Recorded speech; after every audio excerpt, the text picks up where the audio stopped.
Welcome back, Rocket City. This episode is dedicated to our Rocket City youth. We're talking with Elin Chitwood, a local 8th grader who's had an awesome summer in STEM, and Jennifer Wolverton, who started the micro school, maybe, I don't know if it's the first one, but she started a micro school right here in the area, and she might be able to help you get one started in your area really soon. Let's get it. Welcome to Rocket City Momentum, where we capture the energy of Huntsville. Each week, we're diving into the coolest stories, hottest trends, and exploring the unique neighborhoods that make our city shine. From inspiring conversations with local trailblazers to uncovering hidden gems, we're here to celebrate what makes Rocket City so special. So buckle up, Rocket City. It's time to feel the momentum. Before we dive into the incredible interviews, we wanted to hit the streets and ask a really important question. What is one thing you wish you had known when you were in 8th grade? It's a tumultuous time when we're figuring out who we are and where we're headed. But so much is happening beyond that at that age. What would have changed your life if you understood it as an 8th grader? Oh, wow. If I knew that I was not just lazy and had ADHD. Understanding how businesses work. I would not have had so much anxiety. How stressful dating was going to be. The future of cryptocurrency. Everybody thought they were going to be a doctor, an engineer, or a lawyer, but that's like, what, 10% of the business world? The stock market. Bitcoin. There are more paths than just those three. You get bullied or picked on or made fun, so you have to develop some thick skin. It's just as important to do those kinds of jobs. Not care what people think. That would have been very life-changing. Were those great? Made me think some of the things that were coming up for me, like it was really a tricky time knowing how to handle peer pressure. I think that would have helped if somebody had just really helped me understand that, and understanding that being good at math and science really was going to open doors, not just make me a dork. I didn't see that connection then. That last point is a really good one. You are a dork. But it hits the nail on the head when you think about it and you think about STEM. Here's something kind of interesting that I wound up learning. Girls, their interest in STEM peaks at around age 11. But by that time, they hit middle school and a lot of things start, shifting, and they start losing confidence in their abilities. Yeah. So like at that age, it's like 74% show interest in STEM, but then only 13% pursue it in college. They say it's because of lack of role models. So women, like, get out there, show them encouragement, and then exposure to hands-on STEM experiences. Yes, which is not an issue for Elin Chitwood. We sat down with her. She is a rising star 8th grader. She got hands-on with science, tech, and engineering this summer. And she's going to tell us what sparked her passion and maybe inspire some of you to get your kids involved in STEM. Elin headed into 8th grade, which makes you 12? Yes. Okay. So when are we turning 13? In August. Okay. Yeah. Oh my! This is going to be a big month for you. Well, congratulations. I'm making it this far. Downhill from no. All right, Elin, tell us about your summer. I've been in 2 STEM stream camps, and their names were Tech Trek and Fab Camp, and I learned a lot about different jobs in STEM, and I did a lot of hands-on activities, and I'm about to build a rocket for Fab Camp too. You're about to build a rocket. All right, so let's start with Tech Trek, right? So this is... I want to start with I'm about to build a rocket. That's like a great place. You stayed away from home. You were in dorms. You were away from mom and dad. Have you done that a lot? I've done a camp in Birmingham. One time? Coleman, actually, sorry. Okay, so this is like your second time being off on your own. Was it terrifying? Yeah. Not really. I like being off on my own sometimes. It's fun to get to do that. Did you venture off when you were... To a negligence level, we were off on our own. Like, Mom she was running business. Single mother. I love you, Mom. You're amazing. Single mother, 6 kids, running a business, trying to make things happen. We were roaming the streets like vagrants. Roaming the streets like vagrants. But not learning about STEAM. I never could leave. I couldn't leave my parents. I was one of those afraid and... Yeah, clinging to literally. a leg, I crying. remember my 5th grade teacher. It was my science teacher, and she was like, "I really want you to go to Montgomery with us for." It was some kind of a science camp. It was like an overnight. It wasn't even a week, and I like froze up, and I was like, oh, "I can't be away from my mom." Like, it was the most horrifying experience. So I feel like you have, you get to do more, like you are more of a parent to yourself. like, Yeah. were you in charge of you? Kind of. At Tech Trek, we still had to we didn't go around campus at UAH by ourselves. We had a counselor, but we got to roam around the dorms by ourselves. Live your own life. Yeah. Do whatever little you like. taste of Yeah. freedom. There's STEM, which I'm familiar with, sort of, okay, like science, technology, education, engineering, mechanical, And mathematics. That's what I was going to say. And then there's STEAM, which is the same thing, except the art group got upset and said, what about art? Art's important. We got to get in there. And technically it should have been STEMA, because art, that Well, came no, in they later. came in, but it wasn't like in order of precedence. It was like, like- let's put these together, and they became STEAM. Okay, and All so right, there's so- that. And then there's also STREAM, which Right. includes is research or it's religion Oh. or I've heard both Wow. of these just seconds ago. Which is it? Or both? It depends, if you're at my school, it's religion, but at the fab camp, it was research. And so I guess there could be eventually there'll be a stream where you have, religion and research. Anyway, there's a lot of Okay, but what they could do is maybe streamer, Okay, and I then see. they just need to add another E, Another E so there. it's like exciting. Economics. And Economics. The accountants in the room were getting mad. Okay, so you said you're building a rocket, or you get to build a rocket soon, or So is this camp different? Is it ongoing? Well, there's a thing called Athenian, which held Fab Camp, and it's where a bunch of different activities go on. In a month, they're going to be going to an FBI building and touring that, and they get to see behind the scenes of NASA. Okay, so you participated in a camp like the Trek where you stayed. Well, I didn't stay. Oh, you it was didn't an stay this online one. camp. Oh, this one was online, and now they're going in groups to explore some different things. Yes. Okay. And you're going to go with those groups, or Some of them, yes. Yeah. you're So going to you go get to to the pick and FBI choose. building? Yeah, you get to pick what you want. Are you going to go to the Do you want to go to the FBI building? Yeah. Yeah, that sounds pretty fun. Yeah. And It so seems like you have to get clearance. don't touch anything. Yeah, exactly. There's secret documents and stuff, and all I can see, I make films, and so all I can see is like where's the microchip, and then you have the tiny little skinny camera, and you're like. Shh. No, I just imagine they walk in. Don't and do there's that, by the way. people Don't with steal FBI. sunglasses. They all have sunglasses, carrying around a briefcase, and Yeah. they're in black suits. Everybody? Right? Everyone. Everyone is just you have to get a black suit and sunglasses and a briefcase. Did they tell you that you should No. get that and wear She's that like, that day? Idiot. No. No.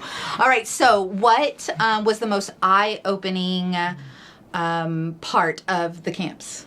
So I was always set on being an interior designer, but when I went to the camp, I saw that there were so many other things in STEM that I could do, and we did so many hands-on activities that showed me different ways I could work. Interesting. Like what? Is thinking about hands-on activities. What's one of them that was interesting or fun? We made a solar oven and made s'mores. Solar oven. Okay. Tell I'm us gonna more. just take a guess. It's a huge magnifying glass, and you just focus it in on. Am I close? No. She's like, do you understand solar power at all? Okay, that's still technically solar power because you're focusing the sun. Why don't you tell us? Yeah. Okay. Leave me Well- alone, Dana. I saw that look. We got a pizza box and put foil around it. And so then we put the s'mores in, and we made it so the sun was shining into the foil, and it shined down onto the s'mores. And So the box was covered in aluminum insulated. foil. yeah, but on the inside also, it had foil, and we propped open the top and made it face towards so the then sun. it would bring it Yeah. in. and reflect off. That That okay, so I could sounds see kind of delicious.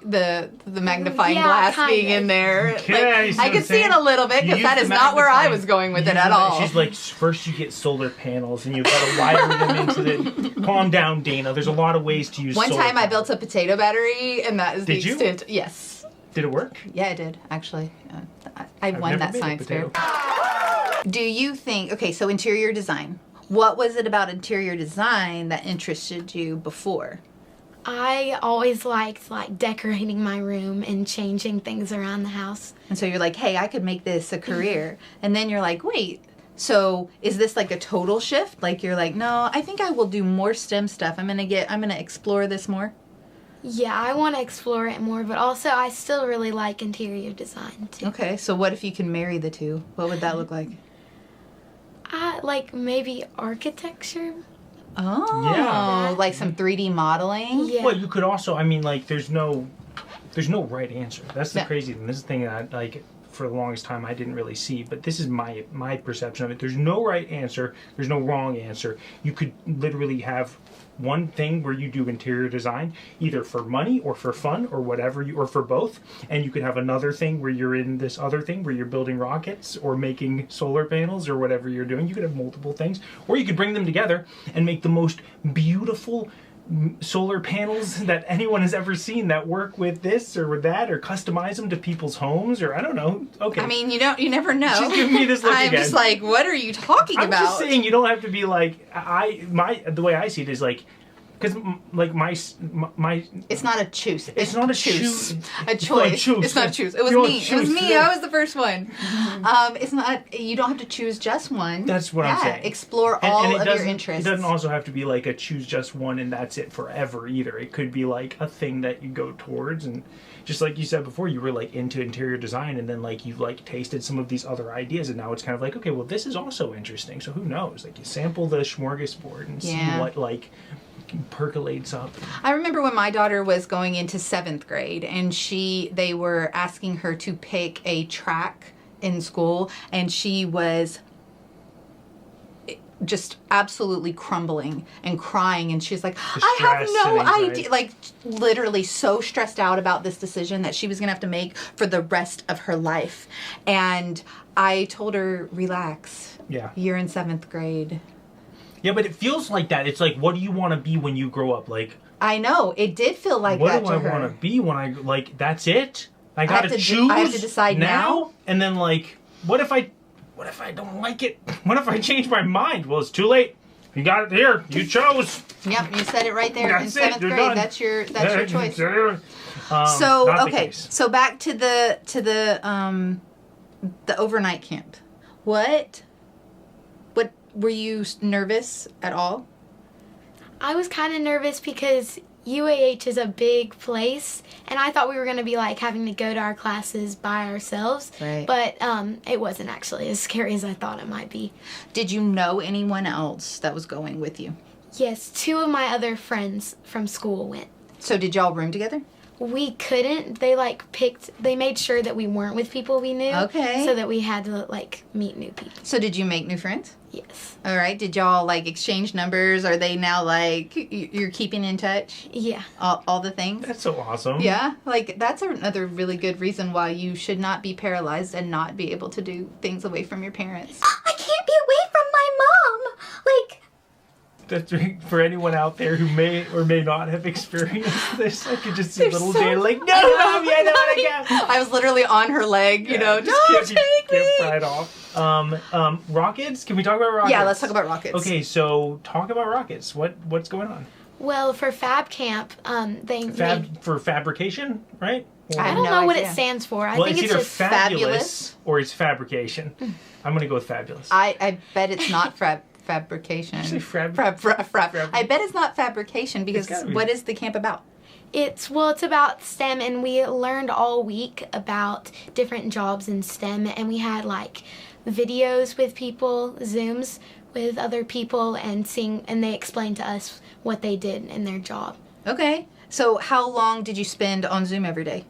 It was about an hour and a half. And did you stay engaged and like interested the whole time? Yeah, pretty much. Really? Yeah, okay. Did the other people, could you see What she said- the she other said- Can't people? see anybody else. It was like They couldn't even were see you recording. and you stayed engaged? Yeah. I can't even do Strong that. work ethic. So, I mean, I'll be on a video call and they could just see me and I'm just doing something else altogether. But especially, but one of those that they can't see you. Oh, you could be anywhere.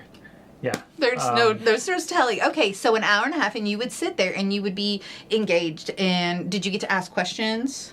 Yeah, well, it wasn't like a Zoom where you could just like unmute yourself and say something. You had to put in the comments.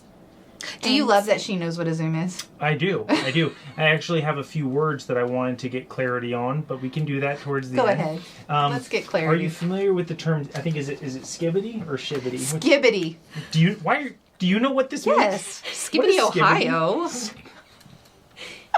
Do you know Dana's done that? research. I don't really know the exact definition. She doesn't know the definition. You've heard of skibbity. Yes. All right. Sigma. Oh, my sons are gonna die. What are you doing? Okay, cap? Yeah. No cap. No cap. I don't know. Where are you a getting G? these? I looked at is it Gucci? That's Gucci. I've used that one before. I just wanted to know. I mean, I thought it was interesting. Have you considered accounting? Do you know any friends that want to be accountants? No. So, rockets. Back to rockets. Tell us about that.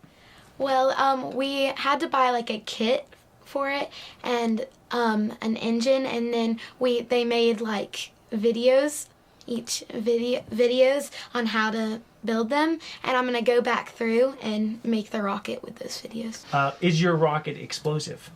No. Okay. It has a parachute. Okay, so Yeah. parachute. I was gonna say, so you launch it. What happens? They made a video for Fab Camp, and it went really far, like into somebody's yard, close to somebody's yard. Like it takes off. Yeah, and it like drifted with the wind. Okay, so you bought a kit. Yeah. They gave you the instructions on how to assemble it. So now you just have to go and try to do that and replicate the steps. I'm probably gonna need help some of the time. 'Cause Yeah? it looked really confusing in the videos. Like how mechanical was it? Well, you had to like cut a lot of pieces and make it so they fit each other. So I think we need a follow-up video Of the rocket. of the completed rocket and maybe you And the launching firing it. Yeah, and then when it explodes. So like what makes you excited about that? I think it's gonna be fun building it. I know that I've done enough, like trying to, like experiments, like trying to make like a rocket or enough of that, and failed at it enough times that's my anxiety starts kicking in when we're talking about like we're gonna like do the work and make this thing, and I just keep picturing. I can see it in my mind and I can feel it in my heart, and we do all the It's work. like me in fifth grade again. And then it won't work. But then what if it doesn't work? Lucas is a failure. Yeah. What if you build it and it doesn't work? You got to start again, I guess, right? Assess. I wasn't asking you, Sorry. Lucas. It's a good point. Yeah, I guess you maybe start again or go through and see what you did wrong and try to fix it. Yeah, right? And try it again, right? So I think that that's probably a big lesson. Just try it again. Like, how else do you learn unless you get it wrong? So say that it went completely smooth and nothing bad happened. How do you feel? What would you have really learned? No, that's not. No way. That is totally a fallacy. If it totally went smooth and nothing bad happened, it wasn't hard at So, all. yeah, maybe she you don't never get- had okay. any kind of resistance. She didn't have to ask for help. She was like, I already know how to do every single one of these. You know what? I don't even need to watch Well, this video. if that was the case, but she doesn't know how to do those things. So if she did all of the things, you or anybody did all of the things, then at least, even if they didn't have problems along the way, you know what? They could still you would get lots of good value out of it, like this experience of making it, and then seeing it be successful, and then you wouldn't be afraid of trying new things, Lucas. Maybe you just need to get better at projecting. failing, right? Right. Like, get a little bit better. That's at actually it. a really good point. In fact, that's a really big point. Like getting good at failing and accepting that failure isn't necessarily. I feel like failure maybe isn't even the right word for it, but like doing something and not having it come out how you expect it, and being okay with that, and then doing it again and again and again, like that is like the muscle right there. That's like the work that it takes really to find success or whatever it is, right? Yeah. Because the whole failure thing is like terrifying, obviously, for me anyway. I don't want to fail. I'd rather not even try. Let's go deep into your psyche. No, we're not here. That's not today. I don't want to dig it out. All right. So, do you think, like, if you kind of think about the kids that were there with you, do you think there's common traits that you shared with them? Did they all seem like really high achievers? Were they all like super, super smart? Would you say you're super, super smart? I think I'm pretty smart. Yeah. But everybody there was really different, but pretty much everybody liked STEM and building things. So building things was a big part of it, right? Was it mostly girls? Yeah, it was all girls. It was like, it was a whole... by design, it was only... Yes. I think that particular one. Is both of them all girls? Both of them, I think. Okay. So do they have these programs for boys? Yeah, that's the question. Or like, is it that, like, is it designed, like the question I would be asking is, A, is there a program for boys and they just split it up? Okay, that makes sense. I understand that. Or is it that there's an attempt to improve the number of girls in STEM, and so there's a program specifically designed to bring in more females into that and actually industry. it is the latter. It is the latter. Yeah. It is. Right, because there's not as many girls in STEM. Or STEAM or stream or whatever. All of them, right? It seems it's a very male dominated field in general.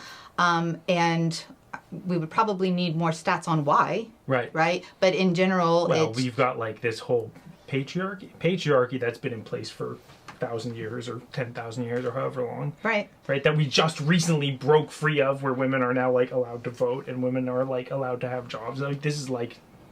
Right, like my grandmother went to college, but it was finishing school. Right, they learned how to properly drink their tea. And I was like, oh, Grandma, you went to college? And she's like, yes, but. Yes, but. Yeah, exactly. It was college for how to be a lady. A lady. Right. Which is like how to be a lady as designed by Mr. You see what I mean? Yes. So it makes sense that they would have a program designed to, like, you know, like open the doors. Get girls interested. And I think that there was even some statistics on ages of when you get girls interested in this, so that it's not like, oh, that just seems ugh. So you like to have your hands on in building things and understanding how they work. So how long have you had that interest? Pretty long, because we had a nanny that did a lot of things with us, hands-on activities, and so that kind of got me into. Okay. That makes me so happy, because like we homeschool my wife and I homeschool our kids, and I'm in charge of science class, and so one of the things that we did recently, and my daughter's 6, like, you know, little. I mean, you know, she's not 13, right? She's like 6.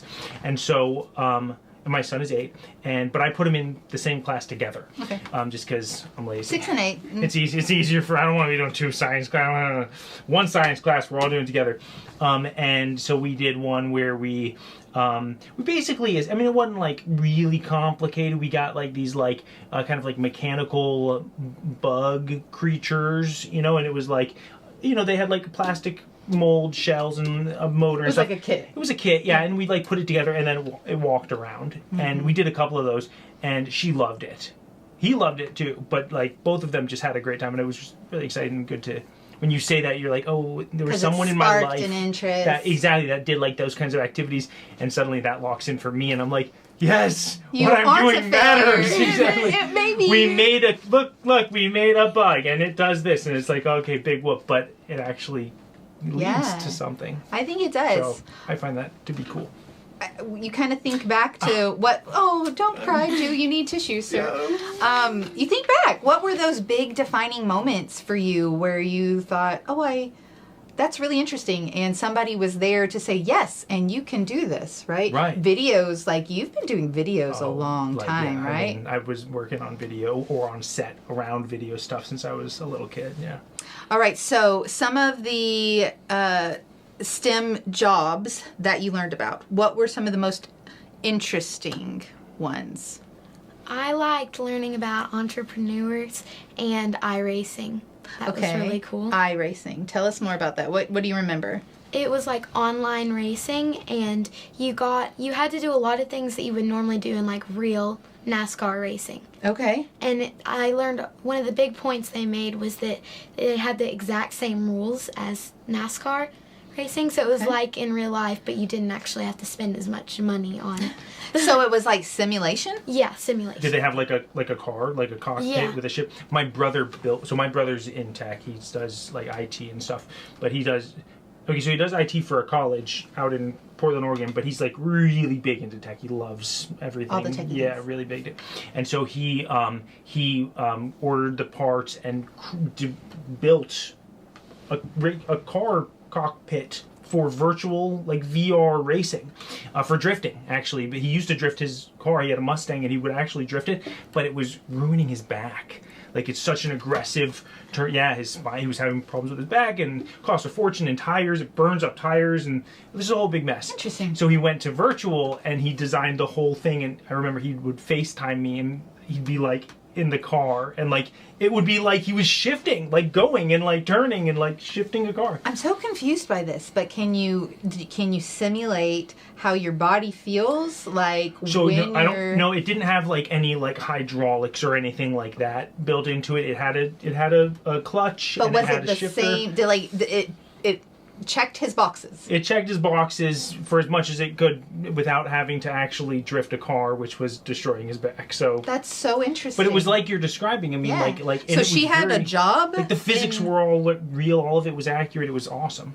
Yeah, there was also an interview about making the parts for iRacing, and there was one that made like you slid when you were drifting on slide. Yeah. Oh, you're saying like physically, like it had like a it rig had some like little bits up and down and side to side. Yeah. So that you could feel it. Yeah.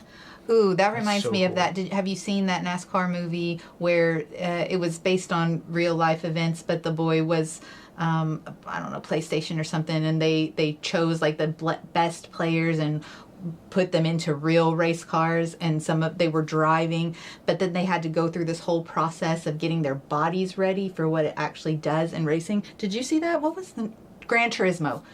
If you haven't seen it, you should see it. It was so interesting. The tech world coming into the real world. Yeah. It was great. Thank you, Dana. I think you'll enjoy it if you like. If you like lovely. the iRacing, I think you'll really like that movie. Gran Turismo. Gran Turismo. Yeah. Dana will host a movie night. You guys can watch. All right. So all of this about STEM and STEAM and STREAM.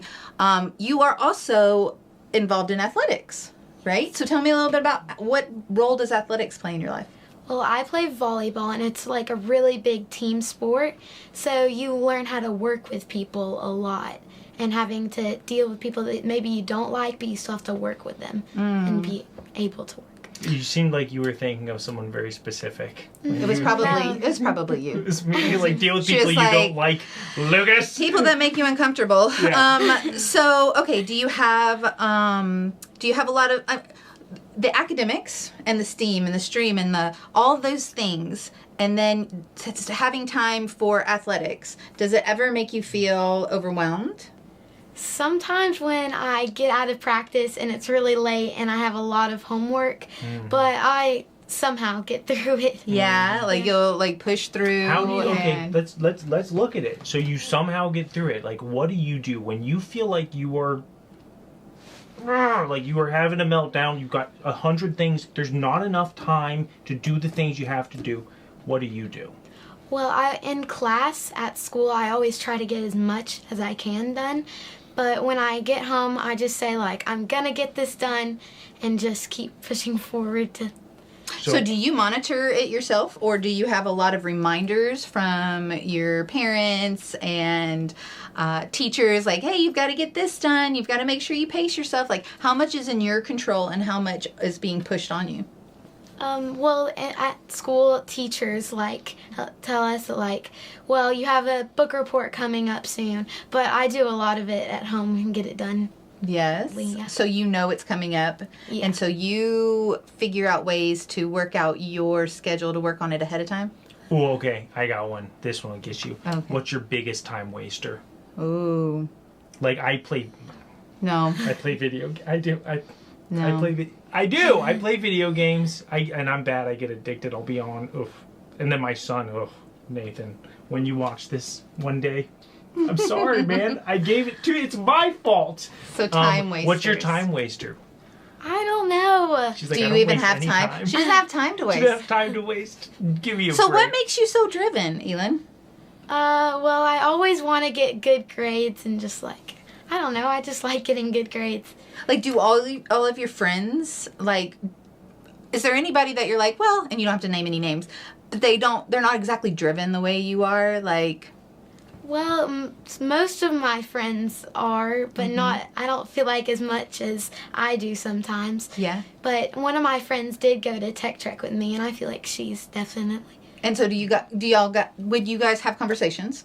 Are you talking about, like, what's it... Are you talking about, oh, we've got to get this book report done, and let's make sure that we get that done in time? Like, do you do that? Yeah, kind of. We sometimes call and like do our homework together too. Sometimes, Really? like help each mirroring, other. right? That's like mirroring a little bit, isn't it? But Body doubling. Body doubling? Body doubling. Yeah. I do that. Like, I work from home, so I'll be in my office. I don't know if you guys went to the office. So I have an office there, and I'll be working, and I'll get on FaceTime with my brother, who also does a lot of his work from home, and we'll just sit there on FaceTime for like an hour sometimes, and we'll like talk a little bit here and there, and then we'll just kind of like be in our own space, like doing our own thing. I'll talk to myself a little bit as I'm going, and then I'll talk to him, and something will come up, and it just kind of like keeps me in the space, like going focused and going. So when are you guys talking on the phone, or are you FaceTiming, like when you're working on it together? We FaceTime. Yeah. So that's very different. Something that your generation gets to experience that previous generations couldn't do, right? If we weren't literally in the same room, we couldn't see each other. We used to watch cartoons like the Jetsons, where we would see them with these video conferences, or Back to the Future. Did you ever watch that? I've seen Back to the, but like it's not a show though. But it would have like the video call, and it was so futuristic, and now we're all holding them in our hands. You know, my kids. So on Jackie's side, her mother, so Nana, she is an android, okay? An android, and I know. That, so you can't FaceTime like on an Apple to an Android, doesn't work. And so I remember this is like a big aha moment for me. So Nana called Jackie's phone and wanted to talk to the kids. And so we gave the children, my children, who are 8 and 6 now, this is probably maybe a year ago, so 7 and 5, the phone. And it was just a black screen with a time code. You know? And they're like looking at it like, they're like, is she there? Is she on the phone? What's going on?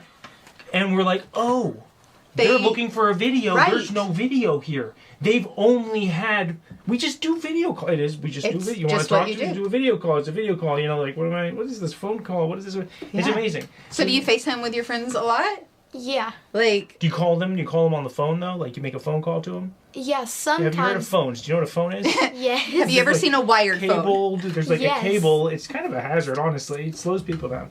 Yeah, that's amazing. So if you think about it, that's all back to tech and the STEAM and all of those things, because if we didn't push into technology, we wouldn't have things like that. All right, so tell us, Elin, is there anything else that you want to share about your experience? Why maybe parents should get their children involved? Why girls might want to push themselves to get involved into something like this? Well, I think that it helps, like, to know, like, have an idea of what you want to do when you grow up. Instead, like, some people don't even have an idea because they haven't been introduced to anything. They haven't experienced anything. Yeah. That's, right? You know what? While you were asking, I was like, thinking, okay, this is probably like my own like internal, like I'm always like, it's always like my turn to talk and why I want to like interrupt. But I was thinking that I was like, get involved just to see. And there you go, articulating it. You are pretty smart. You are pretty smart. Come on. Yeah, the experience. I think that was probably a missing piece for me. Of course, my daughter is like in her mid-20s now, and I feel like she didn't have a lot of exposure to things. And so I think it's really cool that you're exposing yourself and trying. And you know what? Some things are going to be for you and some things are not, right? But experiencing it gives you that range. that you can pull pieces from. All right. Okay, so fine. So then here's my last question. And I see we're going to wrap up. My last question is, if you could experience like anything, like if the world is your oyster, what would you go towards next? If you could just do anything, whether it's STEM related or just anything you want, what would you go and do a weekend seminar or whatever? Maybe like some kind of doctor. Something that's like kind medical doctor, yeah, like something kind of like that. Yeah. Like a surgery. Oh yeah, cut you out want to a like heart or go in something? while they're like performing surgery or something. She's like, no. I didn't know if I escalated. Well, you said you don't I know about until a you check brain it surgery out. happening later. No, just kidding. That's amazing. Cool, yeah. Well, cool. do you want to give any shout outs to any friends, teachers, anybody that like has really influenced you along the way? I would say my parents and grandparents, and then my advanced math teacher, Mrs. Yobbs. Yeah. Mrs. Yobbs, that's your advanced math teacher? She wasn't No, mine. you didn't take I was advanced math. homeschooled. Yeah, You didn't. I was in remedial math. Oh, I'm God. sure you didn't make it past remedial. It's okay though, but like what I think we need to know what is out there and how to get involved. And so we're going to put some links about all of this stuff. Let's say the names again. It's Tech Trek and Fab Camp. Fab Camp. Fab for fabulous. And I think that that's specifically for rising 8th graders for the Tech Track. Is the Fab Camp also? No, you can do it anywhere from like 12 to 18 years old. Okay, so this is just a start for you in Yeah. that one. Ooh, You're I know. like gonna Dana, what? what if we go undercover? I don't as think you could be 18-year-olds? 18. We could do it, and we'll infiltrate and get the inside scoop. You could be our in. Are you gonna wear a wig? I'm just not sure. Yes, I'm gonna wear a wig. We'll put a little button pin on her, and she can just be it. 'Cause Send I her don't in. think that I'm they're going gonna let in. you. I can do it. I'll shave my beard. Here's the warning. No. Thanks for watching. Yeah. Wasn't that inspiring? Like, Elin is just the best. We're going to talk about resources that we have here and things that the Rocket City is doing to improve and support our youth through STEM programs.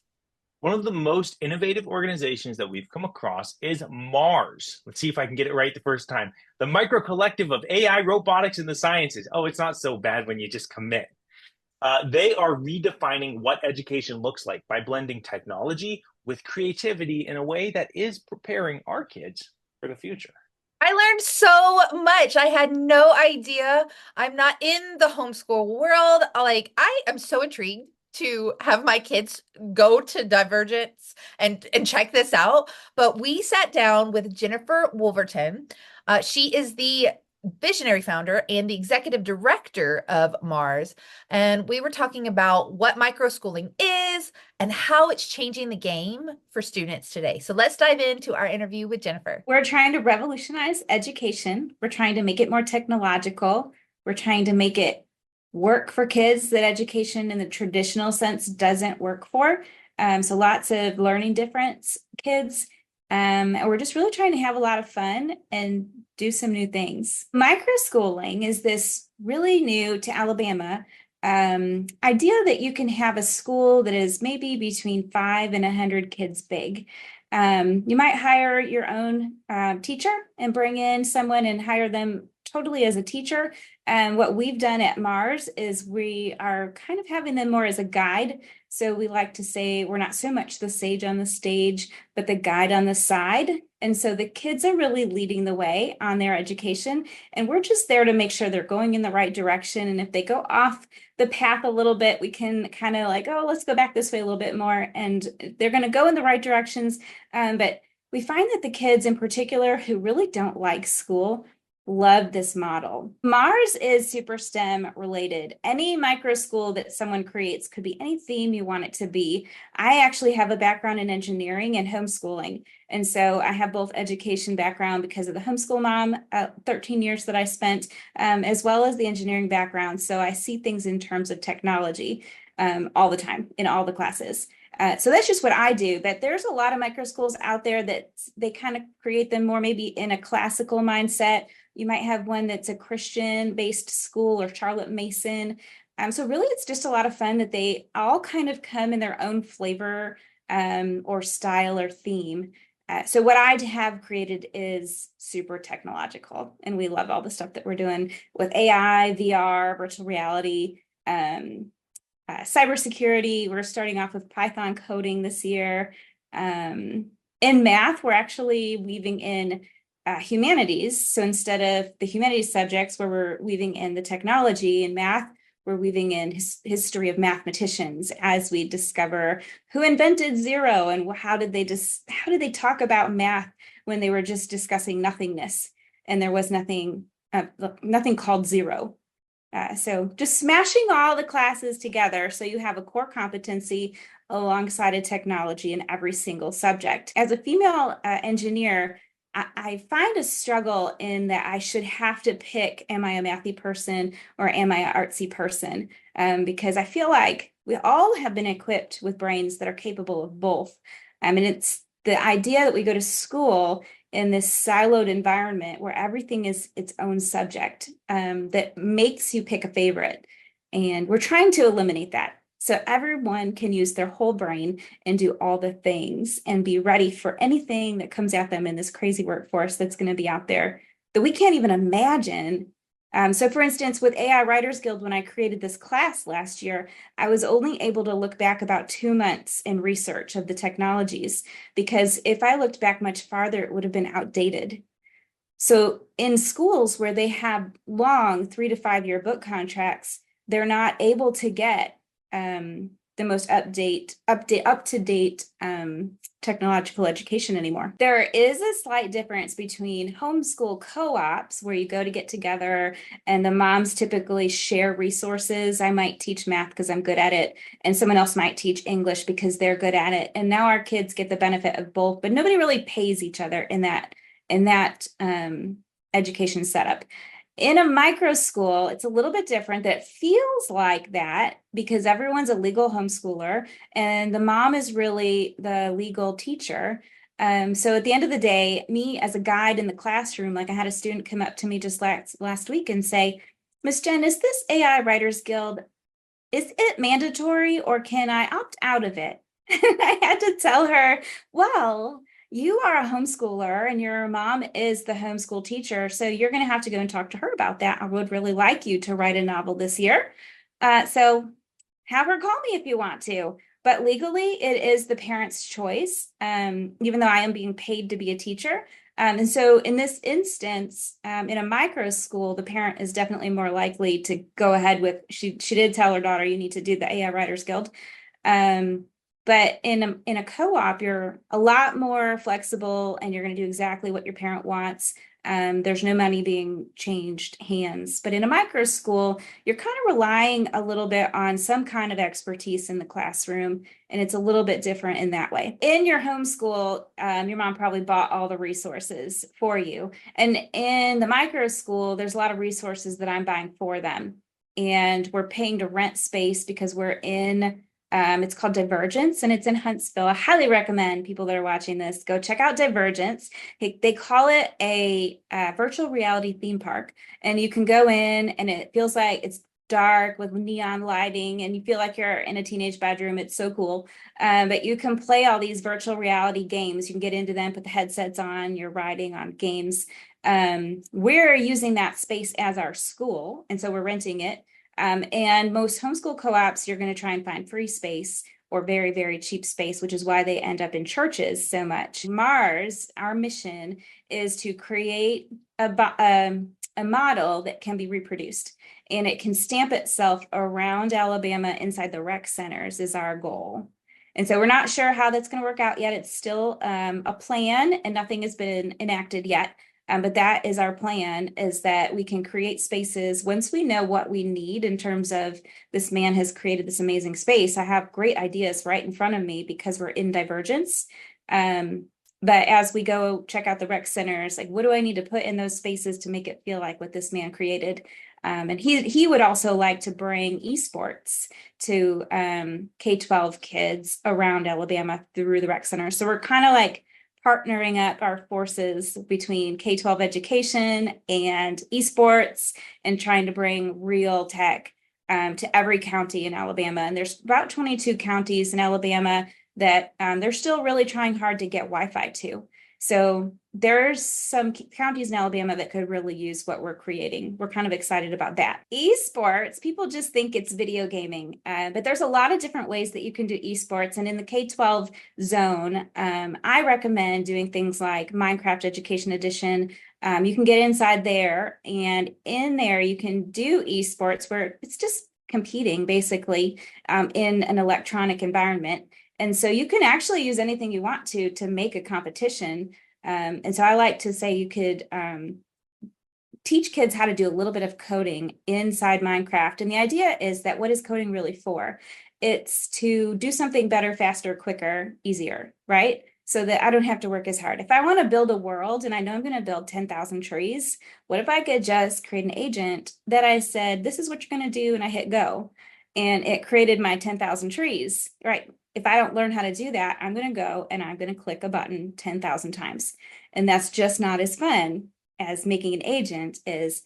And so you can literally teach little bitty things and then turn it into a competition, and it's actually esports. A lot of people watching esports today, which lends itself to college funding. So if you want to try and get scholarships to college today to be a football player, well, it's coming. The time where kids will be able to get full rides to college for esports, it's here now. It's just not really talked about very much. The things that I've heard about Alabama and the Choose Act and how it's being implemented, I'm super, super hopeful for us. This is super exciting to me as a 13-year homeschool mom who has paid for everything herself. I have kids who are learning different, and we had to buy extra resources, and they just didn't fit into the current traditional education model through no fault of anyone. So I would like to ask the question that, don't you think all kids deserve that funding? Or do you think that because some kids don't fit into the model for learning differences, they shouldn't be funded? And that if you left, it's your fault. So that's what people tell us. And I really take a lot of offense to that. I feel like every child matters. There are learning different reasons why we need to be funding kids outside of the school system. There are socioeconomic reasons why we need to be funding kids that don't fit into the school system. And there are certain towns in Alabama that just don't have good school systems. If you live in a town that only has a failing school system, then if you leave to homeschool, is that your fault? Is that your choice? So this money that's coming down the pipes this year, I'm so excited. I actually just talked to Class Wallet the other day. So they're the tech system that's going to be managing the funds. And I've been talking with them, and they're so excited about how well our Department of Revenue is doing here in Alabama. My business, Log Cabin Schoolhouse, is in other states. And so I've seen how it's gone down in other states. And like West Virginia right now is really struggling with their system. Kids are going to get $7,000 a year to go to school anywhere they want, not homeschoolers. So we're fighting for that because our micro schoolers are legal homeschoolers and they pay tuition. And so our Montgomery doesn't really understand that yet. So microschooling is still very new. So I'm so glad to be talking to you guys today, and hope that some more people out in Montgomery will hear this and know that we are going to bring STEM, cutting edge STEM education to any county in Alabama, but we're going to need the full $7,000. And right now, homeschoolers were granted $2,000 per student with a max of only 2 students because they're aware the size of homeschool families sometimes is quite large. So they didn't want to give too much money to the homeschoolers, which I'm really fighting hard against. The funding is complicated, but let's keep it simple. Everybody pays their taxes, and it goes into 3 different streams: local, state, and feds, and it comes into your school bucket somehow. There's a couple different ways it goes in. There's a couple different ways it goes out. But basically we all pay for our taxes, go into our education, and every child in Alabama should be served by that funding. Homeschool children are not being served, and I would say a very large portion of the homeschool population is special needs kids. And so you could argue that we are not serving our special needs population. Private school kids are not funded currently, but they will be funded by the Choose Act. And many special needs kids go to the private schools as well. And people will also point out that the private schools don't have to take special needs kids, which is true. So what I want to point out is that MARS, what we're creating, is a system that it's parent-led, it's grassroots. We're creating it so that it's a standardized budget. Anyone can get this standardized budget, find a leader, hire them, and have their own Mars campus. And we're trying to make it so that the budget always will be about $7,000 a child, and it could literally go anywhere in the state of Alabama and serve all kids. Mars serves all kids. Basically, what we're creating is just a model. It's grassroots, so a parent could lead it. And we're setting up partnerships right now with workforce development. I have a partnership right now with a group called Agile, which is the American group of innovative learning environment. They connect ed tech systems to teachers. And it's a way to help get these ed tech systems for a really good price or super free. So we're setting up this model basically that anyone can manage in their community. One of the things I've learned through creating Mars is what I want doesn't exist in the marketplace. So I want things that I can learn any core competency. Math, English, science, and history are the 4 core competencies that you learn in school. I want to be able to go and do those things with technology and have it never be separated. And that just doesn't exist, because if you think about it, there's not a lot of people like me who have been in education and technology. So I was an engineer first, and then I got into what are all the curriculum out there. One of the things that I'm creating right now is called Log Cabin Schoolhouse. And we have the AI Writers Guild, which is a novel writing class where you can learn to write novels alongside ChatGPT. You become an expert at Microsoft Word and Microsoft OneNote, which are excellent things to get to know as you go out into the workforce, because Microsoft is what's in the workforce. One of the things that drives me crazy is that in education, we use Google products, and then kids go to work and they typically use Microsoft products. So in all the spaces that I'm existing, that I'm trying to divert the kids to Microsoft products. So definitely look into Log Cabin Schoolhouse, the things that we're creating there. We have coding tutors we try to find young coding tutors who are very good at that, so that they're affordable. Because if you hire someone like me to do a job like that, it's $45 to $100 an hour. And I can hire teenagers and college kids, and they'll happily take between $15 and $25 an hour. And you would be surprised how much an 8-year-old will learn from a 15-year-old. Because they will show up so excited, and they want to keep that person happy the next week. And so they'll do their homework for them. They're just so motivated, and it's exciting. So that's one of the things that we do at Log Cabin Schoolhouse. In the homeschool community specifically is kind of the world that I live in. And we just don't have a lot of tech resources specifically for us. Rocket City does have a lot, and that's, I believe, this viewing audience. And so you can find a lot of really good coding. The newest thing that I really like is Gigaparts. They have a ton of really interesting classes over there. They teach 3D printing once in a while. I think they had a Bamboo Labs class just recently. And they may even have a coding in Python class going on right now as well. So highly recommend checking them out as well. The libraries are an excellent resource, because sometimes they'll even staff the maker spaces in the libraries with people, because it can be really disheartening to go in there and try and make something, and then it gets stuck and you're like, what do I do? I think you can make appointments. So check out your local library. That's a great point. And make appointments even, so that you can get a person there as well. One thing I really wanted to get across to everyone today that is super near and dear to my heart right now is AI. So artificial intelligence is this new and frightening thing, but I wanted to tell everyone that in ancient times, there used to be this thing called a polymath, and it was someone who knew all things, and they were the wise ones. They knew everything. And until the printing press came out, you could know everything because you could read every book.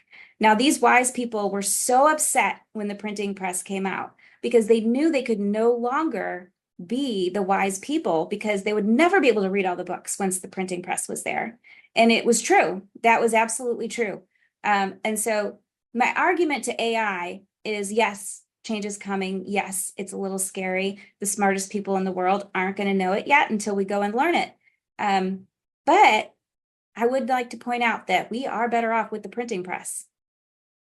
Just as we were better off when the calculator came out, and we're going to be okay after AI. Remember, your support helps us keep these important conversations like this one. It keeps it going. Before we wrap up today, we do want to give a quick shout out to our sponsors, the sponsors of this episode of Rocket City Momentum. This one is brought to you by Live and Rest Coaching and Skylar Scott Studios. Oh, we love creating this show, but it's actually our day jobs that are helping this happen. At Live and Rest Coaching, I help business owners find clarity, balance, and growth in their businesses. And at Skylar Scott Studios, I bring brands to life through creative video production. We love doing the show, and we are so glad to share the work with you. But, we could always use a little help ourselves. So if you know a business that is looking to get their name attached to something local, creative, and really bring value to the Rocket City and beyond, that would be a great connection here. We'd love to have a conversation about it. So check out the show notes, and you can find our email in there. Yeah, we want to keep this going. So help us. Thanks for tuning in, Rocket City. Until next time, take care. See you soon.